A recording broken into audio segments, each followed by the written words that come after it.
testing it, make sure it doesn't leak. Jason Spear has a good idea of why his company lost a big contract with a South Korean shipbuilder in January. Forced to add an 8% tariff into his bid, the Schaumburg-based metal float maker had no chance to beat out a German competitor that could capitalize on South Korea's free trade pact with the European Union. It's very frustrating to be able to say we can't even sell, we can't even compete because of these duties and tariffs. But now, less than a year later, things are different. Quality Floatworks is among a massive area manufacturers aggressively chasing business in South Korea, Colombia, and Panama, the three countries with which the U.S. approved free trade agreements last month.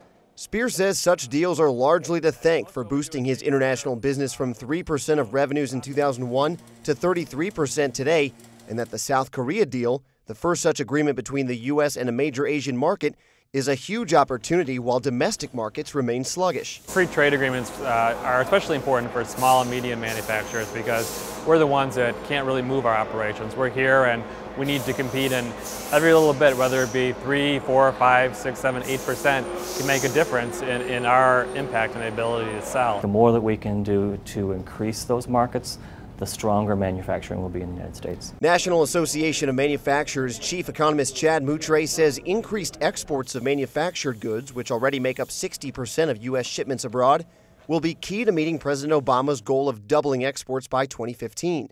He says that in order to have a shot, more free trade agreements have to come down the pipeline. But not all manufacturers necessarily benefit from freeing up trade restrictions.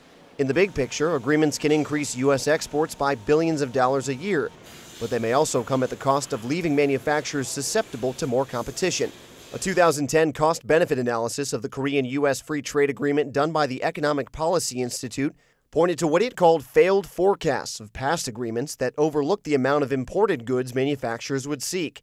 The study suggests that trading with one of the fastest-growing economies in the world in South Korea would result in a trade deficit for the U.S. by 2015. There will be companies that are negatively impacted, and there'll be communities and businesses that are negatively impacted. Global trade lawyer Larry Friedman says, on the whole, the most recent free trade agreements help Illinois manufacturers, with a caveat that with each new agreement that comes through, local commodity producers will have to fight harder. They have to balance out the values, and it depends upon what they are importing so that they can make stuff and then export it. And it's not always an easy analysis for companies to do. In the end of the day, if you're making the best product, can deliver it cheaply and with high quality, you're going to win.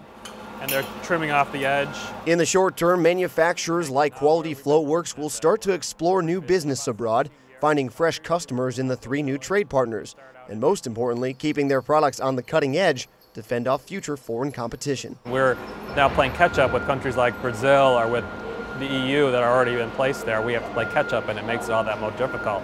Once you lose the market, it's harder to get it back.